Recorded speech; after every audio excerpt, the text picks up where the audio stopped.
Hello and welcome to Sip to Tea with Roxy for this Wednesday, June the 18th. It is 10:32 this time and Houston time. Thank you for sipping your tea with me. Now, what am I drinking? Usually it's coffee or tea, right? But I was like, fools, I need to try to get to bed earlier than what I've been trying to get to bed. So naturally, I love sangria. And I always get the bottled ones. I forgot what the brand is. But HEB has their own form of sangria. I love it. And this is always in my fridge. But I just feel like sangria is like whenever you feel like you're in the mood to taste it. It's non-alcoholic. I don't drink. But anyway, one of the biggest factors, no caffeine. So hopefully I can be in bed by at least 12 tonight. Or at least start to get tired at 12. I haven't been tired at all. I hit the bed and I'm still wide awake, flipping through my phone, watching TV. So I'm trying to go to bed earlier, okay? That's the goal. Anyway, thank you for sipping your tea with me. We're here to do our update from yesterday.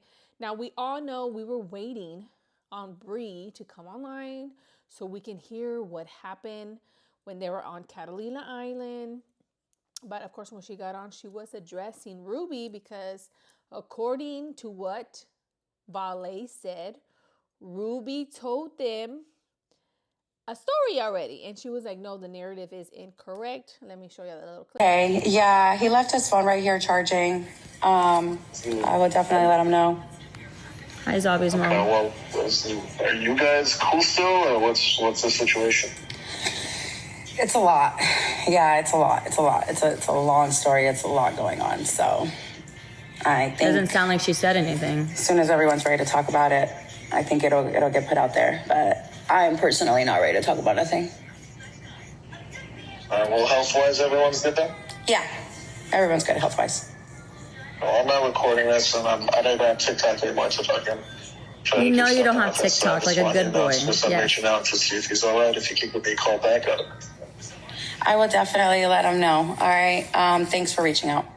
Okay, and that's the end of the phone call. So that's all. Now, just a reminder of why she wanted to prove that was all, because this is what Valet said. But yeah, Jordan talked to somebody today and found out what happened. Okay, basically what happened, Santos put his hands on Bree and she like broke his phone or something, and MJ defended Bree and MJ and Santos ended up fighting. Sorry. How do you know that? Ruby told us. That's what happened. I just laced y'all up. Anyway, that was the reason why she wanted to prove to everybody that Ruby didn't say nothing. That's a lie. I would hope that Ruby wouldn't say nothing, especially if you are supposed to be Bree's and Santos' good friend. Now we can go ahead and get into her story. She did get on live under subscription only. So you have to be a sub to see this live she did yesterday. But thank the Lord, there's people out there in clip pages that do that and clip it for us. So here we go. We went to Catalina. We planned to stream. I'm just going to say it in order. We went to Catalina, Santos, and this is something we found out later. Obviously, we didn't know in the moment. We're just, shocked. So the night that we get there, it's vibes. We're having a good time. It's beautiful. He's never been there. I remember having a conversation with him in private on the boat, and I was like, this weekend's for you. This is for Father's Day. So get your mind off everything. I want you to just enjoy yourself. Have a good time. Let's have a good stream. Let's make content. Everything that we love to do together and travel and just have a good time. Sit on the beach, drink some pina coladas. I was just this weekend's for you. I'm trying to drink to really mask what you're going through. And I noticed that because I've seen that. I've been through that. And so I feel that's what he was doing. And when me, MJ, and Ruby talked about it the next day, we definitely agreed, that's for sure what it was. He was just, people were saying stuff. It was Father's Day weekend. Everything got to him. And I truly think that he was just trying to find a way to just hide his pain. And I tell him all the time, I'm you can talk to us about anything. You have to realize Ruby and MJ are your friends. They're so much your friends that they took time away from their kids to spend this weekend with you. And to celebrate you this weekend. Did not put his hands on me. The police were called. There was definitely some bickering, for sure. Because mind you, we're all sober and he's drunk, and he's strong. He's a lot bigger than us. We can't really control Like, we can't really control a drunk guy. Can you control anyone that's drunk? Not really, right? Especially somebody that's so emotionally drunk. Like, that's the scary part. And so, I mean, we're literally just like in our golf cart. He's like freaking out. I mean, it was like an hour-long thing. We finally get him back to the Airbnb to try and like calm him down, tell him to like stop drinking. Like, you know, like we're trying to reason with him, but when you're trying to reason with somebody that's drunk, it's like, and then there's like rocks and like cactus, and then down below it's like water and like just rocks. It's like, it's not a beach. It's not like where there's an entrance to go to the beach. It's literally just like a cliff and like rocks and water. And so he starts to like go down this like cliff, like just wasted, like just, I hate everything. Like I'm like, he's just like, fuck Father's Day, like, da da da. And he's like going down this cliff, and we're just like, what the fuck? Like, what are we gonna do? You know, we're like standing there watching, and we're trying to help, but it's like, he's already halfway down. He's like sliding down this cliff, and I'm just like, oh my God, like, what the fuck is going on? I'm like, please, like, anybody help. I'm like literally freaking out, you know? So I feel like the reason why the cops were kind of called was, one, because they had to like literally rescue him. And then, so they sent paramedics and they sent cops along with that. So then the cops came. I don't know exactly why they put, you know, the whole DV thing on there. I don't know. I guess it's because, you know, I was there. Me, Ruby, MJ were all there trying to calm him down. There was some shouting. We were trying to get him to calm down, and, you know, he wasn't.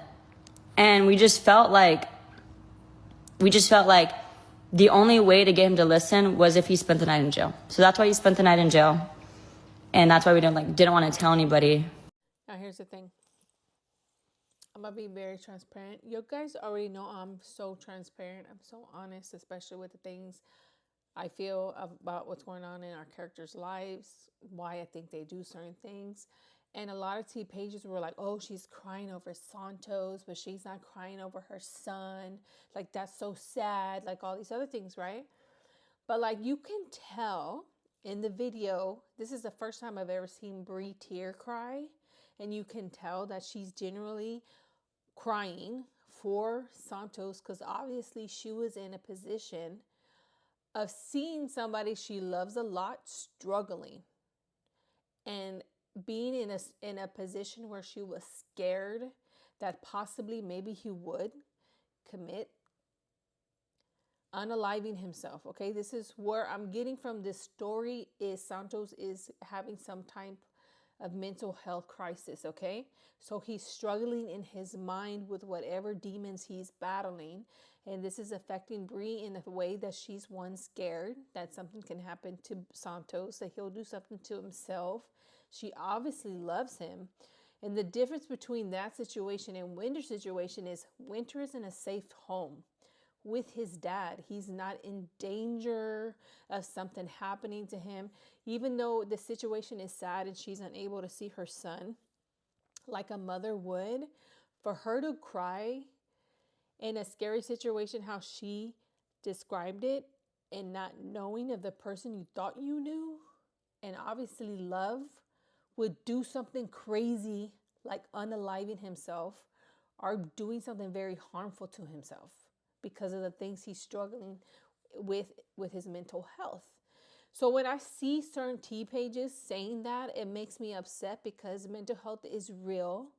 Obviously, Santos is struggling with something, and social media doesn't help it. You can only stay strong and put a face for a certain amount of time before it finally gets to you. And it finally got to Santos. So this is why we have to give him some grace, even though he's kind of wishy-washy in his way of like, one day he's really sad, one moment he's happy, then he's cracking a joke. So you're like, should I take him serious? Like, is he really struggling? I believe he is struggling. I believe Bree struggles with things. I believe Ruby does, and her husband. Like, I feel like everybody's always struggling with something, and social media, TikTok doesn't help it, in my opinion. Let's go to part 2.